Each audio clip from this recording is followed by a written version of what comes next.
Hola, hola chicos. El menú del día de hoy entra de lleno en la asignatura de física. Os he seleccionado un ejercicio de dinámica y como veis se trata de dos bloques enlazados y que además uno de ellos pende de una polea. Incluimos coeficiente de rozamiento. ¿Cuáles son los conceptos previos que debéis manejar para enfrentaros con garantías a esta suerte de ejercicios? Nada complicado. Por un lado, trigonometría básica, tampoco nada del otro mundo.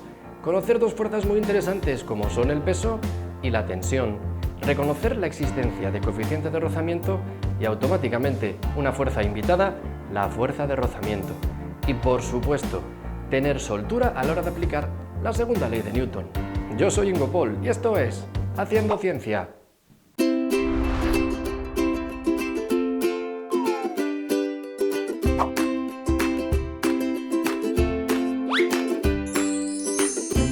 Haciendo Ciencia. Física. Esta es la situación que se nos plantea para poder resolver el ejercicio. ¿Veis? Uno de los bloques se encuentra descansando sobre un plano inclinado, el ángulo es de 40 grados. El otro pende de la garganta de una polea. Están unidos mediante una cuerda que suponemos que es indeformable, que no es elástica y que es homogénea, que en todos y cada uno de los centímetros de su extensión presenta las mismas propiedades, porque lo que la tensión en toda ella será la misma. En realidad el sistema se mueve como un todo, pero a efectos de estudio para mí va a ser muchísimo más fácil separarlo en dos tramos. El tramo que llamaré B, desde la garganta de la polea hacia la derecha, y el tramo que llamaré A. Y lo que voy a hacer es aplicarle la segunda ley de Newton. Me fijaré en ambos ejes, en el eje horizontal y en el eje vertical, y veré si hay o no hay movimiento. Pero antes necesitamos hacer algo con las fuerzas. En primer lugar, caracterizarlas, dibujarlas en el esquema, todas y cada una de ellas. Y en segundo lugar, desglosarlas en los ejes tanto horizontal como vertical. Evidentemente, este dibujo a efectos queda mucho más claro si lo veis de esta manera.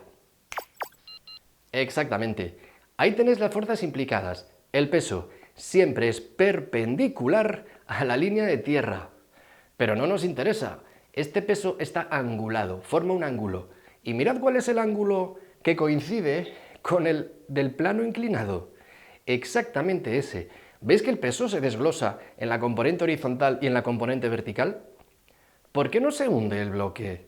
Pues no se hunde, estamos en la parte de la derecha, precisamente porque la superficie sobre la que descansa es capaz de hacer una fuerza exactamente igual que la componente vertical del peso, la componente normal. Os decía que teníamos una invitada especial, la fuerza de rozamiento. ¿En virtud de qué? Del coeficiente de rozamiento dinámico que nos proporcionan. 0,2 no es muy alto, no es un gran coeficiente de rozamiento. Esperemos que no sea lo suficientemente grande como para impedir el desplazamiento del sistema. Desplazamiento del sistema. Esto es lo primero que tenemos que deducir. ¿Hacia dónde creemos que se va a desplazar? Pensamos que se desplaza, y creo que con buen criterio, en este sentido. ¿Y por qué? Mirad, veréis, la masa del cuerpo B es de 6 kilogramos, el triple que la del cuerpo A, que es de 2 kilogramos. El cuerpo A pende de la polea, así que realmente rozamientos no tiene. ¿A quién afecta el coeficiente de rozamiento dinámico? Al bloque B. Os decía que lo más interesante es pintar las fuerzas. Vamos a descomponer la fuerza de una manera gráfica, tal como lo estabais viendo en el dibujito. Me voy a centrar en la parte de la derecha, lo voy a separar. La técnica de divide y vencerás.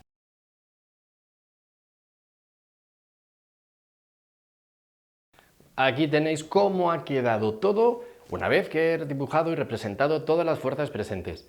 No os había hablado de la tensión. Las tensiones son facilísimas de dibujar. Como veis, siempre se dirigen hacia la garganta de la polea. Dos partes, la parte que he denominado A y la parte que he denominado B. Y sería interesante que caracterizásemos todas y cada una de las fuerzas. ¿Recordáis que os decía que debíamos manejar trigonometría básica?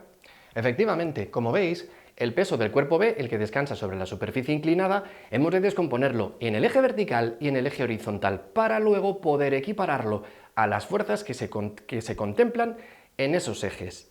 ¿Cómo caracterizamos la componente horizontal y la componente vertical? Mediante senos y cosenos. Si os fijáis, la componente vertical relaciona con el coseno. ¿Por qué? Porque el ángulo alfa en este dibujito os decía que era este ángulo que veis aquí. Efectivamente. ¿Cuál es el cateto contiguo a este ángulo? P sub i. ¿Y qué razón trigonométrica me relaciona a la hipotenusa con el cateto contiguo? El coseno. Así que la restante es el seno. La componente de P sub b en el eje de las X remitirá al seno. Uy, se me colaba el coseno. El esquema está muchísimo más claro ahora que lo veis así. Evidentemente, mi dibujo lo he hecho con toda la buena intención, pero esto ayuda mucho más. La componente del peso es interesante que la hayamos descompuesto, porque os quiero ya podemos deducir en cada uno de los ejes. ¿Os fijáis que el bloque ni se hunde ni flota? Esto me indica que en la porción B, la parte que hemos denominado desde la polea hacia la derecha, la componente normal es exactamente igual a la componente vertical del peso de B. Y además, por el mero hecho de tener coeficiente de rozamiento dinámico, tenemos invitada a la fuerza de rozamiento. Ella se opone al movimiento, por eso era importante que dedujésemos o de inicio hipotetizásemos un sentido de movimiento. Es obvio que de moverse lo va a hacer de izquierda a derecha porque la masa de B es 3 veces superior a la masa de A.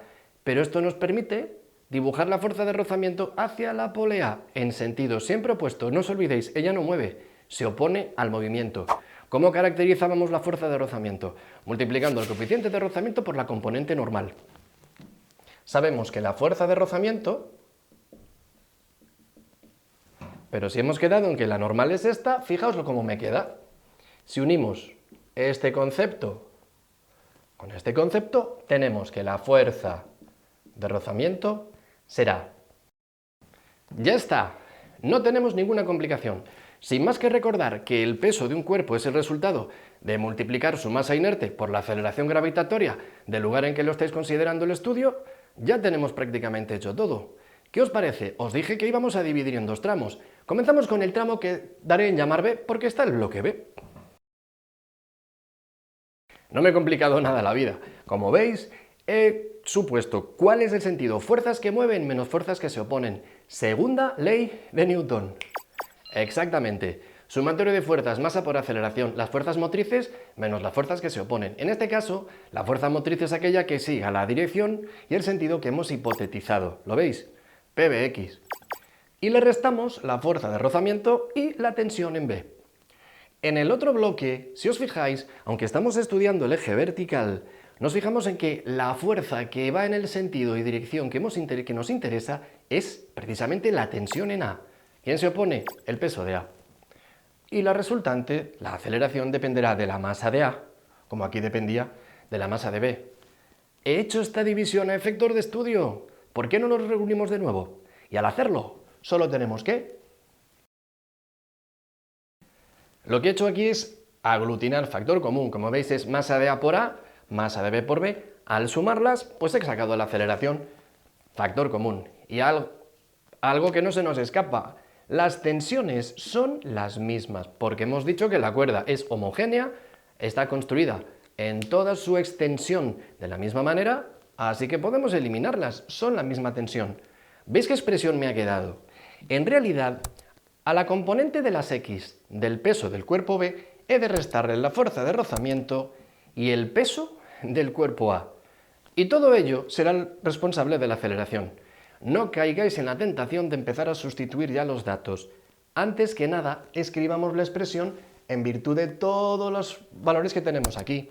Voy a sustituir PBX por lo que sabemos que es. La fuerza de rozamiento, por lo que también conocemos.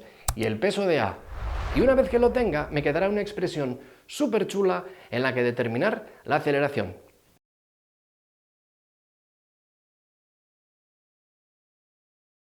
A ver, me ha quedado un poquito abajo, pero espero que os sirva. He sacado factor común, no puedo evitar esa tentación. Gravedad, como veis, aparece en todos ellos. Así que la aceleración dependerá su signo, si es positiva o negativa. ¿Que me sale una aceleración negativa? Pues el coeficiente de rozamiento sería tal que no se produciría movimiento. No diríamos que se mueve en sentido opuesto al que hemos hipotetizado, sino que sencillamente no se movería. Pero claro, si os fijáis, las masas son positivas. La aceleración gravitatoria, vamos a tomar el valor de 9,81 metros partido por segundo al cuadrado o newtons partido por kilogramo, como más os guste. ¿De qué dependerá que este cuerpo se mueva o no se mueva? Pues va a depender solo, exclusivamente, de Si este factor, como veis, tanto este como este se restan a este, superan en valor absoluto a este factor. En caso de que eso ocurra, no habría movimiento. Así que yo os recomiendo que antes de poneros a hacer cálculos con todo, hagáis esto, lo que está dentro del paréntesis, y toda vez que obtengáis un valor negativo, paráis y deducís que con ese rozamiento no se mueve. Así que voy a hacer los cálculos.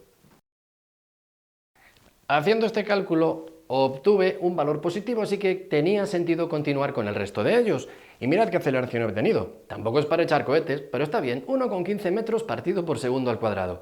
He resuelto una parte del ejercicio, ya sé en qué sentido y con qué aceleración se mueve el sistema, pero me falta otra más. Había una pregunta, ¿cuál es la tensión que soporta la cuerda?